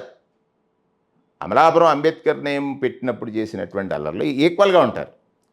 సో నేను దాంట్లో ఎవరు రాలేదని, ఈ తినొచ్చారు ఈ అబ్బాయి ఏదో నేను చేశాను అన్నాడు. సరే అది వాట్ ఎవర్ రీజన్, అప్పుడు మేము మాట్లాడడానికి అది అంత ఇది కాదు. తనకి ఏదో పోలరైజ్ అయ్యారు, వనభోజనాలు పెట్టారు, జనాలు వచ్చారు, జనాలు చూశారు, ఆ సీట్ ఇచ్చారు, సీట్ ఇచ్చిన తర్వాత మంత్రి అయ్యారు. దాన్ని మనం we are welcoming it. But at the same time ఇక్కడ పోటీ ఎవరు చేశారు? ఆయన ఎవరి మీద పోటీ చేశాడు? పిల్లి సుభాష్ చంద్రబోస్ గారి కుమారుడు పిల్లి సూర్యప్రకాష్ అనుకుంటా. ఎస్. నేను ఎక్కడ పోటీ చేశాను? రాజమండ్రి రూరల్. అది కేవలం నా మీద విమర్శ చేస్తాడు. నిన్న మొన్న తోట తిరుమతులు కూడా అదే క్వశ్చన్ వేసాడు, నువ్వు ఎవరి మీద పోటీ చేసావు, ఎవరి మీద విమర్శ చేస్తావు? 100 విమర్శలు చేయొచ్చు. ఇది సన్నాసుల రాజ్యం ఎక్కువ ఉన్నట్టుంది. నువ్వు సన్నాసి నేను సన్నాసి అనుకున్నా, అది వాళ్ళిద్దరు అనుకున్నా. దాంట్లో నేను I don't want to comment. అతను ఏదో కామెంట్ చేశాడు. వచ్చిన మొదట్లోనే ఒక టెంపుల్కి వెళ్ళాడు, 1000 కోట్లు అవినీతి జరిగిపోయింది ఇక్కడ అన్నాడు. నేను భక్తుడిని అంటే there is no definition for bhakti. మనసులో అదే క్షణమాత్ర స్మరణం చేత భగవంతుడు అనుగ్రహిస్తాడనేటువంటిది నమ్ముతాను నేను. క్షణమాత్ర స్మరణం అంటే అలా తలుచుకుంటే చాలండి. ఇక్కడికి వచ్చిన తర్వాత నాకు అంతర్వేదిలో నేను జడ్పీ చైర్మన్ చేసినప్పుడు చాలా రిఫార్మ్స్ చేశాను. ఇక్కడ కూడా చాలా రిఫార్మ్స్ చేశాను. చేసినటువంటి సందర్భాలు కొంతమందికి అక్కడ కెట్టదు. మీరు చెప్పారు కదా, కొత్తగా వచ్చాం, మనం ఏదో గొప్పగా చేస్తే ఒప్పుకోరు. అది నాకు తర్వాత అర్థమైంది. గొప్పగా చేయడానికి అక్కడ ఉన్నటువంటి లోపాలు ఏమిటి, ఆ లోపాలు సరిదిద్దడానికి మనం ఏం చేయాలో చేసాం. ఏదో అసలు బేస్లెస్ కామెంట్స్ చేయటం. అంటే మీరు ద్రాక్షారామం టెంపుల్లో కూడా మీరు అప్పటి ఈవో ఇద్దరు ములాఖత్ అయ్యేసి బాగా డబ్బులు దండుకున్నారు. ఆన్లైన్లో టికెట్లు కాకుండా ఆఫ్లైన్లో టికెట్లు అమ్మామి రాత్రి ఇద్దరు కూర్చొని 50-50 చేసుకునేవారు. ఆ తర్వాత ఈవోని పంపించేశారు. నెక్స్ట్ మీ పైన చర్యలు అంటున్నారు కదా. టెంపుల్లో దోపిడీ కావచ్చు, ఈ ఇంటి నిర్మాణంకి బయట నుంచి మీరు కొంత రైల్వే సామాన్ కావచ్చు అదంతా కూడా దొంగలించి ఇల్లు కట్టారు, పెద్ద భవంతి కట్టారని కావచ్చు, మున్సిపాలిటీలో జరిగిన అవినీతులు కావచ్చు, కాంట్రాక్టర్లను బెదిరించిన విషయంలో కావచ్చు, త్వరలోనే విజిలెన్స్కి అప్పచెప్తున్నాం. ఇది ఒక్క 10 రోజుల్లో చెల్లుపోయిన వేణుగోపాల్ అరెస్ట్ కాబోతున్నాడు, జైల్లో ఉంటాడని ఆయన అంటున్నాడు. మీరు ఏమైనా పనులు ఉంటే ఇప్పుడే చూసేసుకోవచ్చు కదా. లాస్ట్ ఇంటర్వ్యూలో 2 రోజులే చెప్పినట్టున్నారు మీరు. అప్పుడు చెప్పినాడు, అది కొద్దిగా ఎవిడెన్స్ అవి కలెక్ట్ చేయడం 2 days అన్నారు కదా. పోయినసారి 2 days అయింది. లాస్ట్ ఇంటర్వ్యూ 2 days అని చెప్పినట్టు నాకు గుర్తు. 2 days అన్నారు. మరి ఇప్పుడు ఇంకా మీ మీద ప్రేమతో కొంత గడువు ఇచ్చాడు ఆయన. మీరు ఏదంటే సర్దుబాటు చేసుకుంటారు. ఏం అవసరం లేదు, బ్రహ్మాండంగా చేయొచ్చు, దానికి ఏం లేదు. వెళ్తారా జైలుకి? పనేం లేదు మనకి. జైలుకి వెళ్ళడానికి సిద్ధంగా ఉన్నారా? జైలుకి వెళ్ళడానికి సిద్ధంగా ఉన్నారా? అది తర్వాత అది కాలం కదా నిర్ణయించేది. అది ఓకే, కాలం కదా నిర్ణయించేది. ఒకటి నాగరాజు వినండి ఒకసారి. మనం కామెంట్ చేసేటప్పుడు 4 ఏళ్ళు వెనక్కి చూపిస్తాయి. ఇప్పుడు కూడా మీరు చేశారని చెప్తున్నారు కనుక, ఈ నియోజకవర్గంలో ఒక గోదావరి తీరం ఉంది. ఇప్పుడు ఎలాంటి కెమెరా పట్టుకుని ఎన్ని లారీలు వెళ్తున్నాయో. నేను 4.5 సంవత్సర కాలం ఇక్కడ ఉన్నాను. ఒక్కరోజు ఒక్క లారీ వెళ్ళిందేమో అడగండి. ఇసుక, మట్టి ఒక్కరోజు కూడా తీయలా.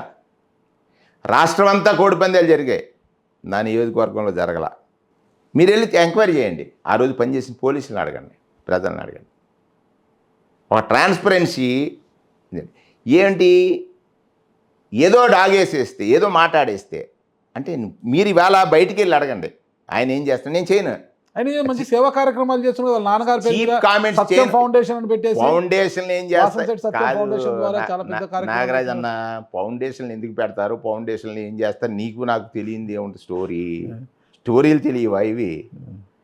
ఇప్పుడు ఆయన్ని మాట్లాడితే నేను ఆ స్థాయికి దిగజారదలుచుకోలేదు. ఆయన మంత్రి అండి, మీరేం స్థాయి దిగజార్చుకోవడం?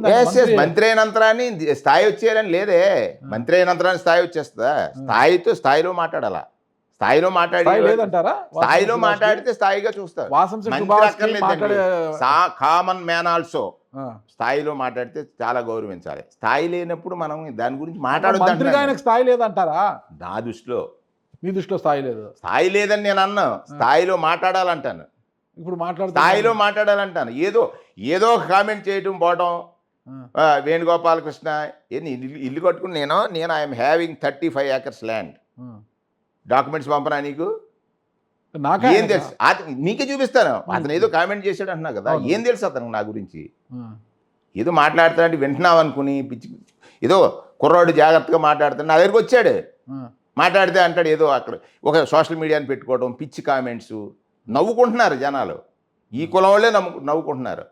నిన్ను మర్చుకుంటున్నారని నువ్వు అనుకుంటున్నావు తప్ప నవ్వుకుంటున్నారు అందరూ. సమాజం మనం ఎదిగామంటే ఎదుగుదలకు సంబంధించినటువంటి ఆ లక్షణాలు మనలో పూర్ణంగా కనపడాలి. అది ఎక్కడ కనపడట్లేదు. నివేదికలన్నీ విజిలెన్స్కి వెళ్ళిపోయాయంట మీవి. అది మనకి తెలియదే ఉంటుంది అబ్బా. ఈ విజిలెన్స్ చాలా చూశాను నేను. ఏదేదో మాట్లాడేస్తే విజిలెన్స్ అతనికి కొత్త, నాకు కొత్త కాదు. భయపడ్డది కనిపించడం లేదు నాకు మగంలో అసలు. నాకా దీనికి నేను ఎంత అప్పు చేస్తే కదా భయపడ్డానికి. 25 సంవత్సరాల రాజకీయ జీవితంలో ఒక్కరోజు ఒక్కరితో కామెంట్ చేయించుకోండి. ఇతను పని పట్టుకుని కామెంట్ చేస్తున్నాడు. దీని వెనకాల ఎవరున్నాడు నాకు తెలుసు. ఎవరున్నారేంటి? వాళ్ళు ఎవరెవరితో కలిసి ఉన్నారు, ఎవరెవరితో కలిసి తిరుగుతున్నారు, ఎవరెవరితో మాట్లాడుకుంటున్నారు, ఎవరెవరు ఏం చేస్తున్నారు అన్నీ ఒక చెప్పాల్సిన రోజు చెప్తాను. ఈవేళ ఇంటర్వ్యూలు ఎందుకు, ముందే కూయటం ఎందుకు? కూసిన తర్వాత సౌండ్ లేదు కదా. ఇప్పుడు నేనేమంటానంటే గుడిలో నేను చేసినటువంటి చాలా అభివృద్ధి పనులు ఉన్నాయి. రథం చేయించాను, దానికి ఏం బేస్లెస్ కదా. ఒక భక్తుడిగా నేను సమర్పించాను. అమ్మవారికి జటాజోటం చేయించాను, చెరువు బాగు చేశాను, అక్కడ అన్నదాన సంతరం 2.5 కోట్లు ఎవరో ఒక భక్తుడి చేత కట్టించాను, 4 వాటర్ ప్లాంట్స్ పెట్టాను. మీరు ఈ గో అండ్ సీ అక్కడ అడగండి, అక్కడ చుట్టుపక్కల భక్తులు ఉంటారు కదా, వాళ్ళు చెప్తారు ఏం జరిగిందని.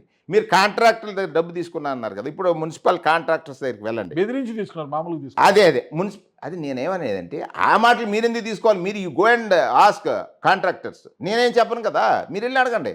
వేణుకి ఎంత బెదిరించాడు, ఎంత ఇచ్చారు మీరు అనేటువంటిది. అదే చెప్తున్నాను కదా, యద్భావం తద్భవతి అని తెలుసు కదన్నా.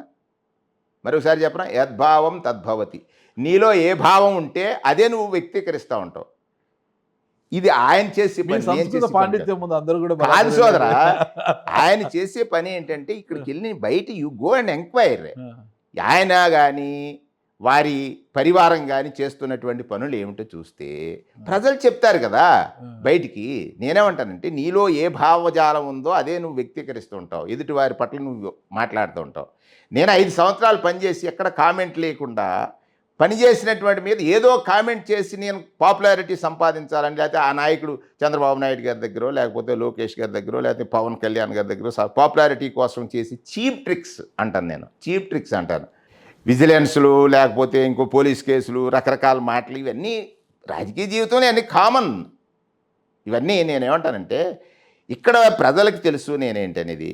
నేను ఇక్కడ పోటీ చేయలేదు. ఒకటి నెంబర్ 1, ఇతను గాల్లో దెబ్బలాడుతున్నాడు కదా, దెబ్బలాడాల్సిన వాడి మీద దెబ్బలాడలేదు అంటే దానికి కారణం ఏంటో ఒకసారి నువ్వు విశ్లేషించాలి, నేను కాదు. దెబ్బలాడాల్సింది ఎవరితో? పిల్లి సూర్యప్రకాష్. అది అతనితో దెబ్బలాడుకోవాలి. మరి మాతో దెబ్బలాడుతున్నాడు, గాలితో దెబ్బలాడుతున్నాడు కదా. అక్కడ దెబ్బలాడితే వాళ్ళు చేసుకుంటారు కదా. ఇప్పుడు అక్కడ ఏం జరుగుతుంది, ఇప్పుడు లారీలు ఏం జరుగుతున్నాయి, ట్రాక్టర్లు ఏం జరుగుతున్నాయి, లేకపోతే చెరువుల్లో ఏం జరుగుతుంది, ఇక్కడ ఏం జరుగుతుంది, ఇప్పుడు మీరు ఏదో ఫౌండేషన్లో మా పేరుతో ఏం జరుగుతుంది. సత్యం ఫండ్ సేవలు చేస్తున్నారు. సత్యం ఫండ్ దేనికి సేవ? రెండోది కూడా చూడండి, అనారోగ్యం పాలైన వారికి. You are in the government, do as your duty. మీరు ప్రభుత్వంలో ఉన్నారు.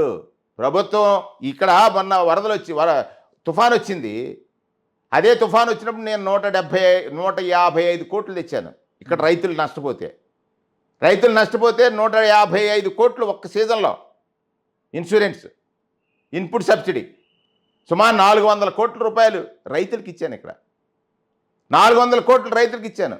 ఇవాళ రైతులను అడగండి మీరు పోయి. రామచంద్రపురంలో రైతుల్ని వేణు అనేవారు ఇక్కడ పనిచేశారు. ఆయన పనిచేసిన కాలంలో రైతులకు జరిగినటువంటి మంచి ఉందా చెడ్డ ఉందా, ఆయన ఏమన్నా కలెక్షన్ చేశాడు అడగండి. చెప్తారు కదా. మీరు యు ఆర్ ది జడ్జ్, అడగండి చెప్తారు. చాలా కాన్ఫిడెంట్గా ఉన్నారు. ఓకే, మరి మీరు ఈ విషయాల్లో కాన్ఫిడెంట్గా ఉన్నారు. సరే, కల్తీ నెయ్యి విషయం ఏంటి? తిరుమల తిరుపతి దేవస్థానము వెంకటేశ్వర స్వామికి ఇష్టమైన లడ్డూ ప్రసాదములో కల్తీ నెయ్యి అంటే అప్పుడు ఆ నెయ్యిలో జంతు కొవ్వు కలిసింది అనేది ఒక ఆరోపణ, అప్పుడు విమర్శ. దాని మీద సిబిఐ ఎంక్వైరీకి వేశారు. ఇప్పుడు ఇటీవల వచ్చిన సిబిఐ రిపోర్ట్లో నివేదికలో జంతు కొవ్వు లేవు, జంతు అవశేషాలు లేవు, జంతు కొవ్వు లేదు అని తెలిసింది. అయితే కల్తీ నెయ్యి అది, చుక్క పాలు కావచ్చు, చుక్క వెన్న లేకోకుండానే నెయ్యిని తయారు చేశారు కొన్ని కెమికల్స్ ద్వారా అంటారు. ఇప్పుడు ఈ యుద్ధం జరుగుతుంది. మీరేమో ఇక క్లీన్ చిట్ ఇచ్చింది సిబిఐ, జంతు కొవ్వు లేదు దాంట్లో అని అంటున్నారని మీరు. జంతు కొవ్వు పక్కన పెట్టండి, అది కల్తీ నెయ్యా కాదా అనేది వాళ్ళు. దీని మీద యుద్ధాలు చేసుకుంటున్నారు, దాడులు చేసుకుంటున్నారు, ఇళ్లను కూలగొడుతున్నారు, ఇళ్లను అంటిస్తున్నారు. మరి ఏమంటారు దీని గురించి? ఇక్కడ మీరు యాజ్ ఎ జర్నలిస్ట్ లేకపోతే సామాన్య పౌరుడిగా, నేను పొలిటీషియన్ సామాన్య పౌరుడిగా, ఈ రెండు ఒక ఎత్తు అయితే మనకు ఒక నానుడు ఉంది. వెంకటాద్రి సమం స్థానం బ్రహ్మాండే నాస్తికించిన వెంకటేశ సమోదేవో నభూతో నభవిష్యతి అనేటువంటిది చెప్తారు తిరుమల క్షేత్రంలో. అంటే వెంకటాద్రికి సమమైనటువంటి స్థానం వేరే లేదు భూతకాలంలో భవిష్యత్ కాలంలో అనేది కదా దాని అర్థం. మనకి వెంకటేశ్వర స్వామి వారిని ఇంకొక కోణంలో కృతే నారసింహస్య త్రేతాయాం రఘునందన ద్వాపరే వాసుదేవస్య కలో వెంకటనాయక అంటాడు. అంటే కృతయుగంలో నారసింహుడు, త్రేతాయుగంలో శ్రీరామచంద్రుడు, ద్వాపరంలో వాసుదేవుడు శ్రీకృష్ణ భగవానుడు, కలిలో వెంకటేశ్వర స్వామి. ఇక్కడ భగవంతుడికి ఒక అపచారకరమైనటువంటి ప్రచారాన్ని అంటగట్టడానికి ఈనాటి నాయకుడు చేసినటువంటి ప్రయత్నమే అంటాను నేను. జంతు కొవ్వు కలిసింది, కడాన జంతు కొవ్వు కలిసిందని ఆయన అన్నప్పుడు భక్తుడిగా, వైఎస్ఆర్ కాంగ్రెస్ పార్టీలో ఉన్నప్పటికీ కూడా భక్తుడిగా మనసు వైకల్యం చెందుతుంది కదా.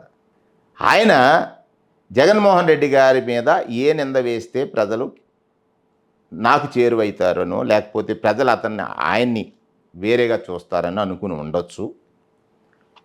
అనుకునే తర్వాత ఆయన చేసినటువంటి ప్రయత్నం కడాన జంతు కొవ్వు కలిసిందని అన్నారు. ఇంకో 2 అడుగులు వేసి జంతు కొవ్వు, పంది కొవ్వు, చేప కొవ్వు 2 ఆయన అన్నారు. 3 ఆయన అన్నారు సనాతన ధర్మానికి ఇది విఘాతం కలిగినటువంటి అంశం అని అన్నారు. ఇక్కడ స్వామి మరి చెప్పాను కదా, వెంకటేశ్వర స్వామి వారంటే మహిమాన్వితుడైనటువంటి స్వామి. నేను ప్రత్యక్షంగా స్వామివారి అనుగ్రహం పొందినవాడిగా ఒక 100 సార్లు కొండ నడిచెక్కి సామాన్య భక్తుడిగా లైన్లో ఉండి టికెట్లు తీసుకుని, ఎప్పటి నుంచి 100 సార్లు ఎక్కాలంటే ఎంత టైం పట్టుద్ది? కొండ ఎక్కేవాడిని. స్వామివారి ఆ లీలలు అనేకమైన చూసిన వాడిగా ఇవాళ సిట్ ఏర్పాటు చేశారు చంద్రబాబు నాయుడు గారు. సుప్రీంకోర్టు వారు ఏ ఇన్వెస్టిగేషన్ జరగకుండా చేయకుండా ఈ రకమైనటువంటి నింద ఏదైతే ఆరోపణ చేయడం అనేది భావ్యం కాదు ముఖ్యమంత్రి స్థాయిలో ఉన్న వ్యక్తికి అనేటువంటి మాట చెప్పారా లేదా? చెప్పారు కదండి. అప్పుడే సుప్రీంకోర్టు వారు ఏం చేశారు, ఒక సిబిఐ ఇద్దరిని, మన స్టేట్ ఆఫీసర్లు ఇద్దరిని, ఇంకొక దీనికి రసాయనకు సంబంధించినటువంటి కెమికల్ ఇంజనీర్ని కలిసి ఒక సిట్గా వేశారు. ఆ సిట్టు కోర్టుకి సమర్పించినటువంటి ఈ ఏదైతే ఛార్జ్ షీట్ ఉందో దానిలో జంతు కొవ్వుకి సంబంధించిన అవశేషాలు లేవు అని చెప్పారు. నేనేమంటానంటే ఇక్కడ ముఖ్యమంత్రి గారు చాలా కన్ఫ్యూజన్లో పడ్డారు. ఇక్కడ ఆయన ఏదో విధంగా జంతు కొవ్వు ఉందని చెప్పాలి, ఆయన మాట నిలుపుకోవాలనేటువంటి తపన ఎవరికి అపచారం చేస్తుంది, ఎవరికి ఆ కళంకాన్ని అంటిస్తుంది? స్వామివారి లడ్డు అంటే పరమ పవిత్రమైందని కేవలం ఆంధ్రప్రదేశ్ రాష్ట్రంలోనే కాదు భారతదేశంలో ప్రపంచవ్యాప్తంలో ఉన్నటువంటి భక్తులందరూ. అక్కడ మీరు ఇంకోటి గమనించాలి, కేవలం హిందువులే కాకుండా హిందూయేతరులు కూడా స్వామివారిని సేవిస్తారు. ముస్లిమ్స్ వస్తారు, క్రిస్టియన్స్ వస్తారు, అందరూ వచ్చి డిక్లరేషన్ కూడా ఇచ్చి వెళ్ళిన వాళ్ళు ఉంటారు కదా, అందరూ కూడా ప్రసాదం తింటారు కదా. మరి వారి మనసులంతా కూడా వైకల్యంలోకి వెళ్ళిపోతాయి కదా. ఇప్పుడు ఈ రిపోర్ట్ వచ్చిన తర్వాత వాళ్ళందరిలో అబ్బా ఏమి లేదు అనేటువంటి భావన వచ్చింది కదా. మరలా అందులో ఉందని చేయటం అని అంటే స్వామివారి పట్ల అపచారం కదా అది. ఇక్కడ నేను ఏమంటానంటే, నేను గడిచినప్పటి నుంచి కూడా చెప్తున్నాను, చంద్రబాబు నాయుడు గారు ఈ నింద లేకపోతే ఇదేదైతే ఆయన మాట్లాడినటువంటి మాటలు ఉన్నాయో దానివల్ల జగన్మోహన్ రెడ్డి గారికి బ్యాడ్ జరిగితే, లేకపోతే జగన్మోహన్ రెడ్డి గారిపై ఆ నింద వేసేస్తే ఈయనకి రాజకీయపరమైన లబ్ధి వస్తుందని అనుకున్నారు. ఆయన రాజకీయపరంగా లాభం వస్తుంది అనుకున్నారు. కానీ ఆయన కనిపెట్టింది ఏంటంటే, చూడండి, ఏదో సినిమాలో చిన్న లాజిక్ ఎలా మిస్ అయ్యారని. ఆయన నిందేసింది ఎవరి మీద? స్వామివారి లడ్డు మీద. నిజంగా ఆయన మరి స్వామివారిని మొన్న ఇంకొక పదజాలం వాడారు, అది చాలా బాధేసింది నాకు. వెంకటేశ్వర స్వామివారిని బజారుకి ఏడ్చాలనుకుంటున్నా. ఏమిటండి ఆ మాటలు? ముఖ్యమంత్రి గారు, ఆయన ముఖ్యమంత్రి స్థానంలో ఉండి స్వామివారి పవిత్రత మీద, స్వామివారి మహిమ మీద, స్వామివారి శక్తి మీద మీరు చాలా ఏదో సామాన్యుడితో మాట్లాడినటువంటి మాటలు మాట్లాడుతుంటే, మీరే కాదు చంద్రబాబు నాయుడు గారు కూడా స్వామివారిని బాగా నమ్ముతారు. ఆయన అదే నేను అంటున్నాను, ఆయన నిజంగా నమ్మేవాడైతే 2003 అల్లిపిరి సంఘటనలో కలియుగదే వెంకటేశ్వర స్వామి ఆయన్ని కాపాడాడని కదా అంటుంటారు. అన్నారండి. ఆయన చెప్పింది ఏది నిజమండి? స్వామివారి మీద ఇంత అపవాదం ఆయన నోటంటే వేస్తే స్వామివారికి స్వామివారి పట్ల అపచారకర వ్యాఖ్యలు చేయటం కూడా అపచారంతో సమానం. పరకామణి ఇష్యూ కావచ్చు, లడ్డూది కావచ్చు, గోవిందరాజ స్వామి ఆలయంలో బంగారం మాయమైన విషయం కదా, అన్నీ కూడా మీ హయాంవే కదా. ఆరోపణలే కదా, వాస్తవాలు ఎక్కడ ఉన్నాయి? ఆరోపణలు ఏదైనా చేయొచ్చు కదా. ఇక్కడ ఈ రాష్ట్రంలో జరుగుతుంది ఏంటి? ఆరోపణలే. ఇప్పుడు ముందు మనం ఇంటర్వ్యూలో మాట్లాడుకున్న అన్ని ఆరోపణలే, వాస్తవాలు కాదు. రాజకీయాలు మొత్తం ఇప్పుడు కలియుగదేవి వెంకటేశ్వర స్వామి చుట్టూ చేస్తున్నారు. రాజకీయాలు కలుషితం అయిపోయి స్వామివారిని ఆ కలుషిత రాజకీయాల్లో ఈ స్వామివారిని తీసుకురావడం అనేటువంటిది చాలా దురదృష్టకరమైనటువంటి అంశం. హిందూ భక్తులే కాదు, ప్రపంచవ్యాప్తంగా ఉన్నటువంటి స్వామివారి భక్తులు అందరూ కూడా ఊరట పొందారు సిట్టు రూపంలో. ఇవాళ అదే చెప్పాను నేను. స్వామివారు మహిమాన్వితుడు కనుక ఆ సిట్లో ఉన్న వాళ్ళు ఎవరు? నాగరాజు గారు, ఇద్దరు అధికారులు వారే కదా. ఇద్దరేమో సిబిఐ నుంచి వచ్చారు. ఇది ఎవరి పర్యవేక్షణలో జరుగుతుంది? సుప్రీంకోర్టు. మరి ఇవాళ ఇంకొక కమిటీ ఏదో ఆయన కాన్స్టిట్యూట్ చేశారు, ఏది మన ఈ నిన్న క్యాబినెట్లో. ఇంకా పెద్ద చిత్రం ఏంటంటే, ప్రజల్ని ఏమనుకుంటున్నారు వీళ్ళు నాకు అర్థం కాలేదు. నిన్న ఐఎన్పిఆర్ మంత్రి గారు ఓ ప్రెస్ మీట్ చూశాను. వారు ఏమన్నారంటే, ఎజెండాలో ఫిక్స్ అయిన ఐటమ్స్ అన్నీ పక్కన పెట్టేసి 3 గంటల సేపు లడ్డూలో నెయ్యిలో కల్తీ ఎలా జరిగిందనే దాని మీద చర్చించారట. కొలుసు పార్థసారథి గారు అన్నారు. అంటే ఒక ఐఎన్పిఆర్ మంత్రి గారు, బ్రీఫ్ చేయాల్సిన మంత్రి గారు వచ్చి బ్రీఫ్ చేసింది అది. అంటే ప్రజల అవసరాలతో, ప్రజల సమస్యల మీద, ప్రజల సమస్యలు తీర్చడం మీద ఈ క్యాబినెట్కి చిత్తశుద్ధి లేదు కదా. అంటే మనం ఏ విధంగా ప్రతిపక్షం మీద ఒక నిందారోపణ చేయాలి, ఆ నిందారోపణలో నిజాలు లేవని ఇన్వెస్టిగేషన్లో తేలితే మళ్ళీ దాన్ని ఎలాగ మళ్ళీ నిందారోపణలుగా మార్చాలని. ఏమిటండి ఇది? ఎందుకండి ఇది? చంద్రబాబు నాయుడు గారి సీనియర్ దేనికోసం, అధికారం కోసం ఎంత దిగజారాల్సిన పని ఏముంది చెప్పండి? స్వామివారికి అపచారం చేస్తున్నారండి. మీరు చేశారని కదా వాళ్ళు ఆరోపిస్తున్నారు. చేసేది వారండి. లేదు, కల్తీ నెయ్యి అంటున్నారు, దానికి ఏంటి? అది అపచారకర వ్యాఖ్యలు. ఏమండి, కల్తీ నెయ్యి ఉంటే చట్టపరంగా చర్యలు తీసుకోండి.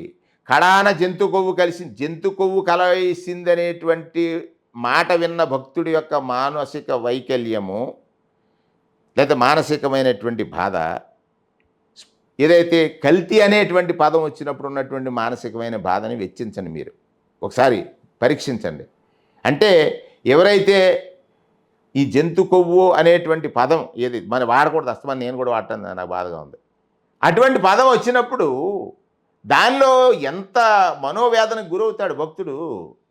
హిందూ మతాన్ని, హిందూయిజాన్ని, లేదా హిందూ మతానికి సంబంధించినటువంటి ప్రాశస్యాన్ని లేకపోతే పవిత్రతని పరమ పూజ్యంగా పూజించేటువంటి వెంకటేశ్వర స్వామి సన్నిధిలో అపచారకరమైనటువంటి వ్యాఖ్యలే తప్పు. వెంకన్న స్వామి అంటే వైఎస్ఆర్ కుటుంబానికి ఒక హేళన, ఒక హేమైన భావన అని మంత్రి వాసుదేవ్ సుభాష్ గారు అంటున్నారు కదా. అతనికి చాలా వయసు తక్కువ కదా, మంత్రి హోదాలో మాట్లాడేయచ్చు, కానీ అది వయసు తక్కువ. వైఎస్ఆర్ కుటుంబం మీద ఏదో అనేస్తే లోకేష్ గారి దగ్గర చేర్చుకుంటాడనే తప్ప ఏం దాని మీద ఏం తెలుస్తుంది? ఓవరాల్గా ఏమంటారు మీరు? కల్తీ నెయ్య, జంతుకోవా? ఇప్పుడు 2019లో ఇప్పుడు ఏదో నిన్న తొలగింపబడ్డ ఈఓ గారు ఉండగానే అశోక్ సింగ్ బోలే బాబా డైరీని, AR dairy in the name of some dairy, వాళ్ళు అక్కడ దాన్ని తీసుకొచ్చారు. ఈ కల్తీ అనే మాట వచ్చిన రోజునే అక్కడున్న ఈఓ శ్యామలరావు గారు ఏం చెప్పారు? ఇందులో వనస్పతి కలిసింది అనేటువంటి మాట చెప్పారు. అవునా కదా? చెప్పారు. 4 ట్యాంకర్లని రిజెక్ట్ చేశారు. అక్కడున్న ప్రాక్టీస్ ఏంటి? తెలుగుదేశం పార్టీ అధికారంలో ఉండగా 16 ట్యాంకర్లు రిజెక్ట్ చేశారు. వైఎస్ఆర్ కాంగ్రెస్ పార్టీ అధికారంలో 18 ట్యాంకర్లు రిజెక్ట్ చేశారు. ఈ 4 ట్యాంకర్లు రిజెక్ట్ అయిన ట్యాంకర్లు మళ్ళీ రప్పించి మళ్ళీ అందులో లడ్డు తయారు చేసామన్నారు. 2 లక్షల లడ్డులు రామ మందిరానికి పంపించిన దాంట్లో జంతుగోవు కలిసిందన్నారు. వాస్తవం కాదు కదా, వాస్తవం కాదు కదా. జంతుగోవు కలిపినటువంటి లడ్డుల్ని రామ మందిరానికి పంపారన్న మాట వాస్తవం కాదు కదా, కాదు కదండి.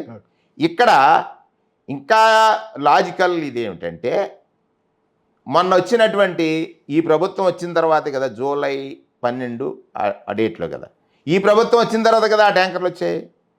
ఈ ప్రభుత్వం వచ్చిన తర్వాతే కదా ఈ కుట్ర జరిగిందని నేను అంటాను. ఎందుకని ఈ ప్రభుత్వం వచ్చిన తర్వాతే అది వచ్చింది. దానిలో మీరు కల్తీ అనేటువంటిది ఐడెంటిఫై అయిన తర్వాత పంపేసి మళ్ళీ తెప్పించి అందులో లడ్డూలు చేయించారంటే మరి దీన్ని ఏమనాలి? ఈ ప్రశ్న ఒకసారి ఆలోచించండి. ఇది ఒక ప్రశ్నే కదా, నాలాంటి వాడికి కలిగినటువంటి ప్రశ్న ఏంటి? ఈ ప్రభుత్వం అధికారంలో ఉండగా వచ్చినటువంటి నెయ్యి నుంచే ఇది బయట ఇదేదైతే ఆరోపణ ఉందో అది జరిగింది. నేను మరీ చెప్తున్నానండి, ఇది భక్తుడి యొక్క మనోభావాలతోటి ఆడుకుంటున్నారు ఆయన. జగన్మోహన్ రెడ్డి గారి మీద నింద వేద్దాం అనుకోవట్లేదు. నువ్వు తిన్నదే ఆది అని ఒక భక్తుడిని బాధిస్తున్నారు. అది లేదని చెప్పిన తర్వాత మళ్ళీ పోస్టర్లు ఒక ముఖ్యమంత్రి గారు, ప్రభుత్వం ఈ రాష్ట్రంలో శాంతి భద్రతల్ని రక్షించాల్సిన అధికారం ఇచ్చినటువంటి ప్రజలకి అశాంతిని సృష్టించేటువంటి కార్యక్రమాలు చేయటం అంటే, సరే ఆయన ఒక మాటని ఏ రకంగా దీన్ని డైవర్ట్ చేయాలని కన్ఫ్యూజన్లో రకరకాలు జరిగిపోతున్నాయి. నిన్న అంబటి గారి వ్యాఖ్యలు కానీ, లేదా జోగి రమేష్ గారి ఇంటి మీద దాడి కానీ, అంబటి గారి ఇంటి మీద దాడి, నెయ్యికి దీనికి సంబంధించిన డైవర్షన్ కోసమే మీరే చేశారు. అంబటి గారు అలా మాట్లాడడము, జోగి రమేష్ గారు అలా మాట్లాడడం కూడా దాని డైవర్షన్ పాలిటిక్స్ వాళ్ళు అంటున్నారు కదా. ఇవ్వరు డైవర్షన్ చేశారు. అంబటి గారిని తిట్టింది ఎవరు ముందు? అంబటి గారిని ముందు తిట్టింది ఎవరండి? పోస్టర్ పెట్టింది ఎవరండి? పోస్టర్ పెట్టారు. పోస్టర్ ఆయన ఎవరో అంబటి గారు నిజంగా అనుకుంటే ఏదో కుర్రోడికి ఇచ్చి చింపించేది కదా, పెద్ద ప్రాబ్లం కాదు. అది కరెక్ట్ కాదని చెప్పాడు, దాన్ని కదా తిట్టారు కరెక్టే. ఆయన చంద్రబాబు నాయుడు గారిని లంబూతు వాడారు, సహనం కోల్పోయి మాట్లాడానని అతను ఒప్పుకున్నాడు. సరే, దానికి చట్టం ఉంది కదా మీ దగ్గర, చట్టాన్ని ప్రయోగించే అధికారం ఉంది మీ దగ్గర. చట్టాన్ని ప్రయోగించారు కదా, చట్టం ఉంది, చట్టబద్ధంగానే కదా పాలించారు కదా. పాలించాలనుకున్నప్పుడు ఆయన మీద కేసు పెట్టారు. మరి ఇంటికెళ్ళి దాడి చేయటం ఏంటండి? ఇంటికెళ్ళి దాడి చేయటాన్ని ఏమంటారని అడుగుతున్నాను నేను. మరి జోగి రమేష్ ఇంటికి వెళ్ళి దాడి ఈయన పట్టపగలు, ఈయన పెట్రోల్ బాంబులు ఏంటి? ఈ సంస్కృతి ఏంటి? అని ఇంక ప్రజాస్వామ్యం ఉందా? నేనేమంటానంటే, చంద్రబాబు నాయుడు గారు ఎందుకు ఎక్కడో ఒక లాజిక్ మిస్ అయిపోతున్నారు. ఆయనకి ఈ వ్యవస్థల మీద గౌరవాన తగ్గిపోవాలి, లేదా నమ్మకం లేకుండా ఉండాలి. ఇళ్ల మీద దాడి అనేది మీ ప్రభుత్వంలోనే స్టార్ట్ అయింది అనుకుంటా. చంద్రబాబు నాయుడు గారి ఇంటి మీదకి పార్టీ ఆఫీస్ మీద దాడికి చేయింది ఆ సంస్కృతి మీరు నేర్పించింది కదా. ఇప్పుడు ఇక్కడ జరిగినటువంటి దానికి దీనికి చాలా వ్యత్యాసం ఉంది నాగరాజు గారు. దానికి దీనికి చాలా వ్యత్యాసం ఉంది. అప్పుడు తప్పని చెప్పి అదే తప్పుని ఇప్పుడు చేస్తుంటే అప్పుడు తప్పని చెప్పారు. ఎస్, ఇప్పుడు మళ్ళీ అదే మీరు తీవ్రంగా చేస్తున్నప్పుడు దీని తప్పని ఎందుకు చెప్పట్లేదని అడుగుతున్నాను నేను. ఎందుకు చెప్పట్లేదని అడుగుతున్నాను అంటే, మీరు ఒక ప్రాక్టీస్ చేస్తున్నారు. సమాజం అంతా కూడా కలుషితం అయిపోయింది, కలుషితం చేసేయాలి, కలుషితం మాట్లాడాలి అనేటువంటి మాటలు ఏదైతే ఇవాళ ఈ సమాజంలో జరుగుతున్నాయి, సమాజానికి మంచిది కదా. మనం అందరం కూడా బాధ్యత కలిగినటువంటి పౌరులు. ఈ ప్రజలు మనకు చాలా గౌరవం ఇచ్చారు, రాజకీయ వ్యవస్థను గౌరవిస్తున్నారు. ఆ వ్యవస్థ పట్ల చులకన భావన ప్రజలకు కలిగేటట్టుగా మనం ప్రవర్తిస్తే దానివల్ల ప్రజలకి ప్రజాస్వామ్యం మీద నమ్మకం సడలిపోద్ది. అంటే నాయకుల కూడా కొంచెం సంయమనం పాటించాలి కదా. మనం హిట్లర్ గురించి, స్టాలిన్ గురించి అందరికీ మనకు తెలుసు కదా. లక్షలాది మంది ఉతకొసకొసిన వాళ్ళ నుంచి కూడా నాకు తెలిసి చరిత్రలో ఎప్పుడు కూడా బూతు పదాలు వాడినట్లుగా మనకు కనిపించదు, వినిపించదు. ప్రస్తుత రాజకీయాల్లో మాత్రం ఆ బూతు పదాలు ఎక్కువైపోతున్నాయి కదా రాజకీయ నాయకుల నోటి నుంచి. అది కరెక్ట్ అంటారు? నేను 25 సంవత్సరాల నుంచి ఉన్నాను, ఎప్పుడు బూతులు మాట్లాడలేదు. మరి మీరు మాట్లాడు, కొంతమంది నాయకులు మాట్లాడుతున్నారు కదా. ఆ పార్టీ అయినా ఈ పార్టీ అయినా ఏ పార్టీ అయినా అండి, అక్కడ ఏదో ఆ ప్రేరేపితమైనటువంటి సమస్యలు ఏదైతే అక్కడ ప్రేరేపితం అవుతాయో వాటిని బట్టి ఒక్కొక్క నైజం ఒక్కొక్కలా ఉంటుంది. జరిగినప్పుడు నేను ఏమంటానంటే తప్పు చేసిన వారిని శిక్షించడంలో ఎవరు కూడా అడ్డుపెట్టరు. తప్పుగా మాట్లాడారన్నారు, శిక్షించండి, తప్పులేదు.